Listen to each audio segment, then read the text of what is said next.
hustle, hustle, hustle, go, go, go, push, push, push. What? You can sleep when you're dead. How do I make the sale? How do I get the client to sign up for my services? How do I get the client to give me money, right? I can attract what I'm looking for to me. I can pull things to me, and I don't have to hustle. I don't have to go out and push.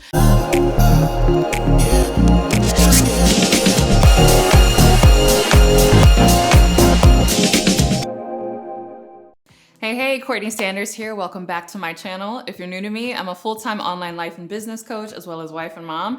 Truly wear all the hats and do all the things. But today, speaking of wife and mom, I'm gonna talk about something that I haven't talked about on this channel yet, but I talk a lot about with my girlfriends, and I feel like it's really relevant, especially to the women that I work with in business, and that's feminine energy versus masculine energy in business. This is actually something that I've wanted to talk about for a while because I kind of sit on the sidelines and I love seeing all of this like relationship content, right? So there's big relationship memes on Instagram, and a lot of YouTube videos are blowing up around, you know, what women want versus men want. But a lot of women don't realize that they have innate feminine strengths that they could be using in their business, but in many ways, society has kind of taught us to dull those things down. So if you're interested, especially if you're a woman in business, on how you can tap more into your feminine energy and use it to succeed in business, you're in luck, because we're gonna get into it right now. All right, so this is a topic that has fascinated me probably since I was a little girl. I was definitely one of those girls growing up that like wanted to be a grown-up, you know? I remember begging my mom to take me to Express and the Limited, stores like that, for school shopping, because I wanted to get, remember the editor pants? Type in the comments below if you remember the editor pants. I don't even know if they still sell them at Express, but I just felt so grown up in my little like business, you know, slacks in middle school and in high school, because I just wanted to be a grown up so bad. I just always wanted to be a grown woman. But part of the reason why I've wanted that is because I just see so many powerful women, and I just couldn't wait to grow up and be successful like them and do really, really amazing things. However, when I came into the business world, and particularly when I came into the coaching world, I was kind of dismayed at how oftentimes women put their femininity to the side in order to just make things happen, and oh, I gotta get this money and I gotta get these clients, and they end up wearing themselves out. And so I get a lot of questions from women around, how do you have so much energy? How do you manage it all? You know, you're a wife and mom and kids, all these different things. And of course, there's lots of different things that I do, right? I have a video on the 5 habits of highly productive women that I definitely recommend that you check out. I also have videos around my schedule. I talk about how I outsource, etc.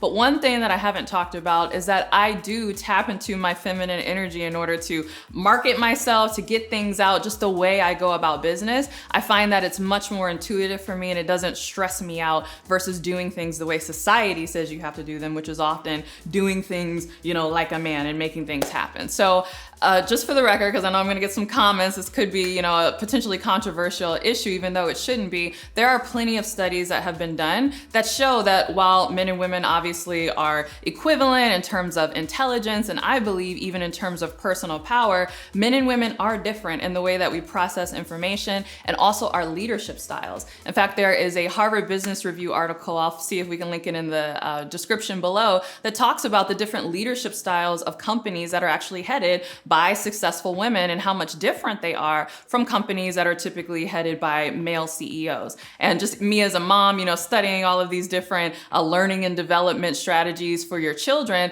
I can see it. And then I also studied it when I was pregnant. From a very early age, you see how, you know, young girls are often more verbal and kind of like faster on the linguistic standpoint, where young boys often have more of a spatial understanding from a very early age. So, you know, both of the brains are equivalent in the sense that, you know, they're both smart, they're both powerful, but male and female brains are different. And so this really is important to keep in mind when we think about how we go about building our businesses, and even the strategies that we employ as women. Not to say that there's anything wrong with using one strategy or the other, but as a woman in business, you do want to check in with yourself. And if it is wearing you out, sis, girl, you don't have to do business that way. You don't have to, you know, make yourself, you know, strong like a man and just push through. There's a way to do business in a way that seems, you know, really intuitive and really comfortable for you. And so to get into it, you'll even see part of how I'm talking about it, this like push, push, push, right? Some of this is culturally influenced. I think some of it is biologically influenced as well.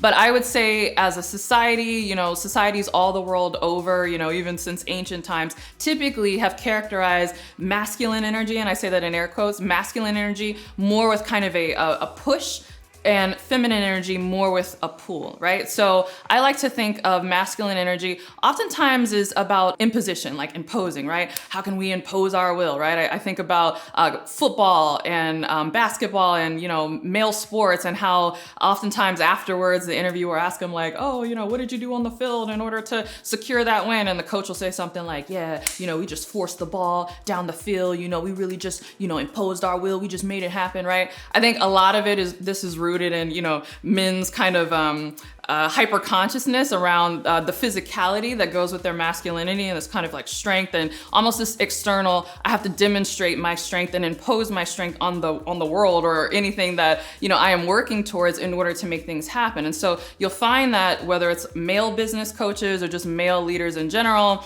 I can think of a few, I won't name some here, but they're very popular, I'll say male business influencers on YouTube, where even the way they talk about business or the way that you need to do things is all like hustle, hustle, hustle, go, go, go, push, push, push, what? You can sleep when you're dead, right? It's all this pushing, this kind of exertion of using your strength in order to make things happen. And so because men and women are watching those videos and are taking this in, oftentimes we're not considering the source, right? And so as women, we're like, oh, okay, they said I gotta push, push, push, I gotta go, go, go, I gotta hustle, hustle.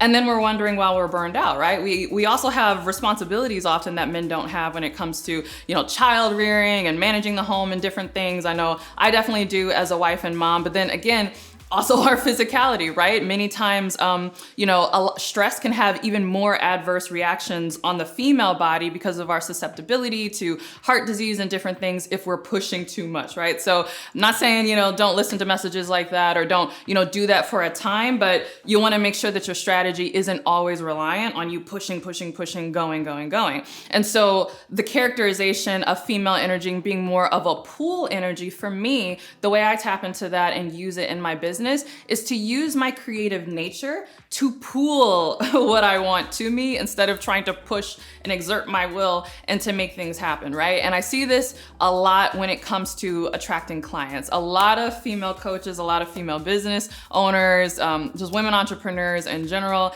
they struggle because they're trying to make the sale. How do I make the sale? How do I get the client to sign up for my services? How do I get the client to give me money, right? Even that language, notice, how do I make? How do I get, right? That's very like push, external type energy. For me, I find that when I focus on what can I do to make myself more creative, how can I go internally to come up with my own ideas and to make them so amazing that they are so attractive, so seductive, for lack of a better word, to my target market, that it creates a pull type energy where people are like, I don't know where I found this girl. I don't know what she's doing or what she's got going on, but I got to get into her class. I have to join her coaching program. I have to do that, right? Again, this is me using my feminine energy in order to do that, right? How can I be more creative in myself? How can I pull out the ideas that are inside of me and just make them available, right? Just make them present and trust that if I do that enough inside of myself, I can attract what I'm looking for to me. I can pull things to me, and I don't have to hustle. I don't have to go out and push. And I particularly do this in times of cash crunches, right? Or lean times or slow times in your business, right? So, I know oftentimes women will get in a tizzy, women entrepreneurs will get in a tizzy where they're like, man, it's been a few days since I've made a sale. It's been a few weeks since I've gotten a client, or maybe you have clients who owe you money, who are on payment plans and they're falling behind. And you're like, oh my goodness, I have bills to pay, cash flow, what's going on? And oftentimes, again, because of how we're taught in business, because of just the way society frames entrepreneurship, we're tempted to get into that hustle, hustle, go, go, push, push. How can I, exert energy, exert force, exert strength in order to try to get some clients and make the sale? For me, if I get into a cash crunch, and even at this level it still happens because I'm often investing at a higher level, and so oftentimes my cash flow won't meet, where it's like, oh man, I made huge investments on one level, but I have expenses over here, money is coming in, but it's coming in next week, and so I'm kind of moving things around. When that happens to me, I don't immediately cut expenses. What I focus on is just getting more creative, and that's part of why I don't cut expenses, because anything that I have in my business, I don't really see it as an expense. I see it as an investment, something that is necessary in order for me me to show up as the best version of myself. So I just go inward and I ask myself, how can I be more of a light? How can I be more creative? How can I come up with more ideas where I'm even bigger, or I'm showing up even more in my authentic self online, that again, that pull situation happens and I will pull the extra clients to me that I need in order to get me over this hump. And so I really trust and believe in that. I know this kind of, sounds esoteric, but like literally that's what I do. And I've never had an issue, even in those down times, as long as I'm tapping into my creativity and I'm focused on, calling clients in versus getting clients and making it happen.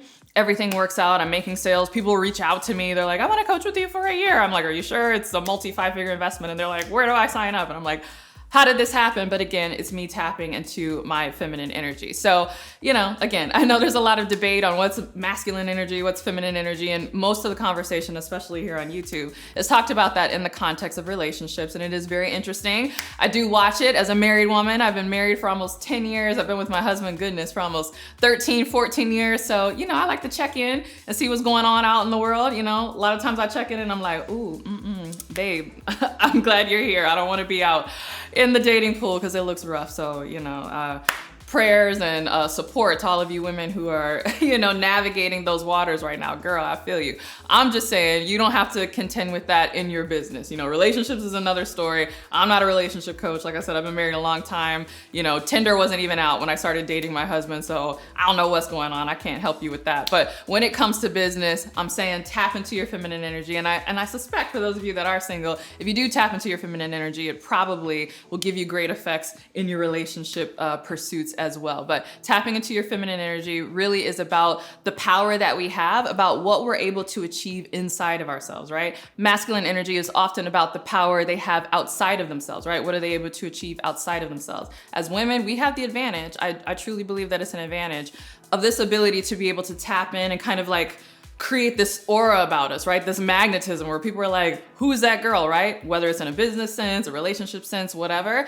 I wish more women would tap into that. There's so much power into that. So if that's something that you're interested in, make sure that you focus on that. And in fact, I talk about this in more depth. I actually have a workshop that I did a few years ago, but it's really good. People who've watched it, they've commented like, you should do more content on that, right? So go ahead, watch this. It's called The Powerhouse. It's a live workshop that I held in Dallas. You can watch the recording of it by clicking the link below. And if you like this content, go ahead and drop me a comment below and let me know, and I'll see if we can start having more discussions about how we can use and maximize our feminine energy in business. But with that, I hope you enjoyed this video. If you did, don't forget to give it a thumbs up and subscribe. And if you want even more where this comes from, I do talk about these topics on my podcast. So make sure you're subscribed to my podcast, The Courtney Sanders Show, on both iTunes and Spotify. And if you can't wait for my next podcast episode or my next YouTube video, make sure you are following me on Instagram. It's CourtneyLSanders on Instagram. And with that, I'll see you in the next video. Bye.